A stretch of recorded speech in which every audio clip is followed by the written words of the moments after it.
Hello, and welcome to another live chapter reading of Murder Among Friends by Linda J. Burson, as presented by Itsy Bitsy Book Bits. Chapter 1. Camille Thurston bangs her head against the steering wheel of her car. Her body shudders with violent sobs as she reflects on recent events in her life. Cars honking at her from behind jar her even more as she realizes the red light is now green. Considering the uncertainty of what's to come has Camille feeling edgy. She doesn't like this sensation. She needs to be in control and sure of her choices. These unfamiliar emotions have her experiencing a mood of anger as well as sadness. Moving in with her older police officer brother, Zachary, his wife Leah, and their 2 kids isn't Camille Thurston's idea of getting away from it all, but she doesn't have much choice. She doesn't have a lot of money in her savings account to keep paying rent for her Boston apartment while taking a break from work. Her job, the last 3 years, working for FD Private Detective Agency, didn't afford her the opportunity of saving much money. She loves her job. It is thrilling, though stressful at times. Her salary only covers her living expenses and little else. Camille doesn't mind the small pay. She thrives on the kind of environment working for a PI offers. When Camille met Frank Dees, the owner of FD Detective Agency, she was at a low point. After working for Sloan and Wheeler Advertising Company for over 7 years, arriving early on most days and being the last one to leave on most evenings, Camille, as her friends and family call her, was burnt out. Besides busting her backside acquiring new accounts for the advertising company, she ended up losing out on a promotion to a woman who was not only younger than she and had been at Sloan and Wheeler's less time. This woman had been riding on Cammie's hip since she started with the company. The day after losing the promotion, Camille went home that evening, looking forward to spending the weekend with her boyfriend of 3 years, Jay Musser. All she wanted was peace and quiet, except for some venting time to Jay about her horrible job and her horrible new boss, who stole her promotion. Camille didn't get more than a hello out before Jay said he had to speak with her. The butterflies began throbbing through her stomach. This was it. She felt she was finally going to get the proposal she'd been waiting for a long time. Jay asked her to sit on the couch as he stood in front of her. His apprehension was apparent. He was pacing from the sofa to the other side of the room and back while glancing toward the floor. Cammie's fidgeting and sweaty hands rested on her lap. She could barely swallow, and the flip-flopping stomach got even worse. She glanced at him wide-eyed with tiny lines bunched on her forehead. She tried to remain stoic, but she was having a difficult time. She had been waiting for the last 8 months, at least for the anticipated proposal. At this junction of dating, wasn't it expected? She assumed every weekend it might be the weekend, and every weekend she was disappointed. For the last couple months, she forgot about it and let go of the constant expectation. Now at this moment, the hope was in full force. As she looked up into Jay's eyes from her sitting position, anticipating him bending down on one knee, he was looking down toward the floor. He turned around for more pacing. When he turned back toward Camille, he glimpsed at her, and the words spilled from his mouth. However, those words she wasn't expecting. It wasn't a proposal of marriage. Jay explained that he was breaking up with her. He'd been thinking for a while that they weren't right together. The shock of this news was more than Camille could take. She still had sweaty palms, couldn't swallow, and had a flip-flopping stomach, but it wasn't from excitement. Instead, it was from feeling physically ill. She ended her evening downing a bottle of wine mixed in with her salty tears. She lay in bed with a damp pillow, swollen eyes, and an angry heart, contemplating her life. She had had enough. She went into Sloan and Wheeler's office on Monday morning and resigned. It was the same day that Camille quit her advertising job that fortune smiled on her. She spent the chilly March morning walking around the city, trying to clear her head and having no particular destination in mind. Even though she still felt angry and betrayed by her company and boyfriend, this is when she realized she hadn't felt this free and relieved in over 7 years. Around lunchtime, she found herself by a bar she always passed on her way home from work. She hadn't been inside this bar since she met her new ex-boyfriend Jay over 3 years earlier. She decided it was time.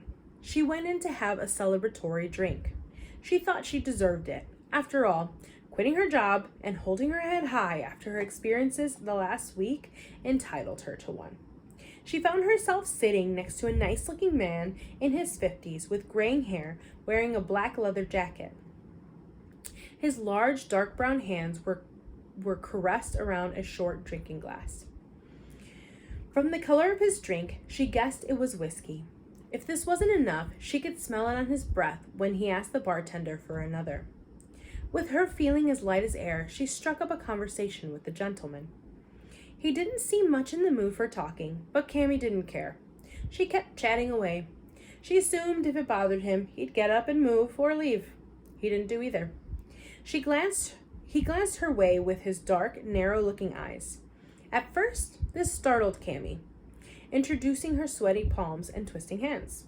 But it didn't deter her. She kept talking. He gave her a slight smirk and finally spoke. "You sure like to talk, don't you, young lady?" "I'm just feeling happy today," she replied. "Really? Why so happy?" "I quit my job." "I see. So you're happy about not having an income? Or are you independently wealthy?" She chuckled. "Not hardly. But I am happy about feeling free and getting away from a place that didn't appreciate me."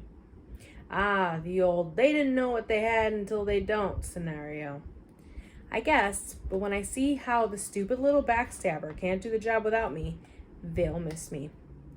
"Until they hire someone else to take your place." "Yeah, probably, but they'll lose business during that time." "You sound pissed off, that's for sure." "Maybe, but I'm still celebrating." "Well, good for you." He lifted his glass towards her. "To you, Miss Camille Thurston, but my friends call me Cammy." "Well, Cammy, since you've been gnawing my ear off for the last half hour, I guess we're friends." During this chat, Cammy learned the man's name is Frank Dees. She also learned he's not much for talking, but she didn't give up. Her brother isn't much for talking with strangers until he gets to know them better, and her father was the same way. She continued chatting, and after 3 drinks, she got even more talkative. She began telling him how she would probably have to go live with her brother because she quit her job. After questioning her more about why she quit and doesn't want to live with her brother, Frank and Cammy found out that they had something in common. Mr. Frank Dees used to be a police officer, like Cammy's brother, father, and grandfather, but now he runs a private detective business. After some lengthy conversation, the man offered her a job. He said he was thinking of taking it easy and he needed assistance. He had considered asking his old buddies at the precinct if they knew of anyone. Now he didn't need to if she was interested. Suddenly, it hit her. This was it.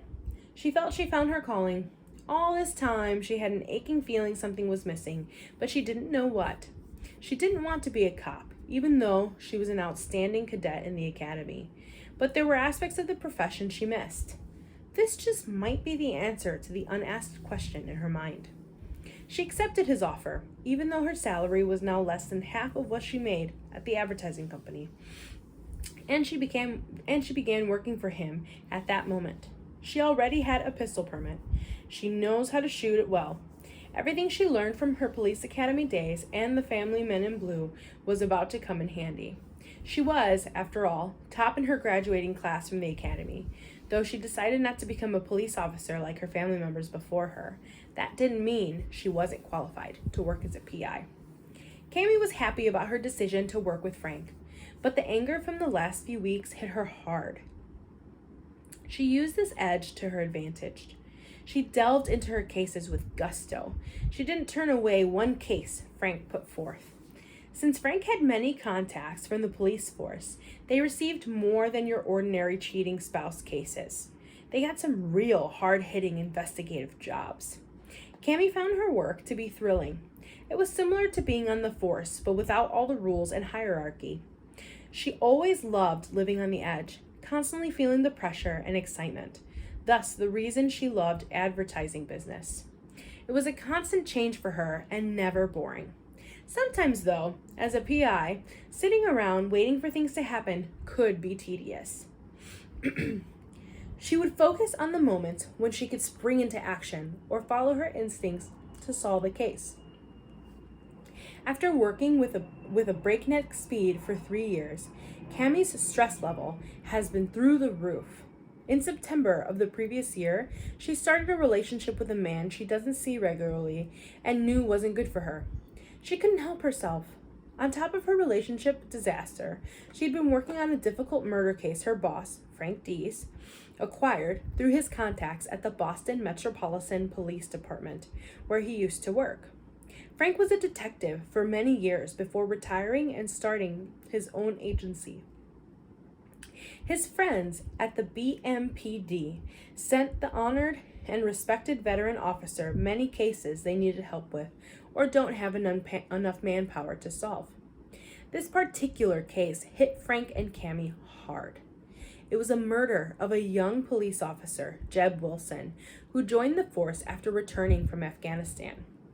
Living through a war, protecting his country, only to die at home on the streets of Boston, protecting his community, was a tough bite for every police officer to swallow.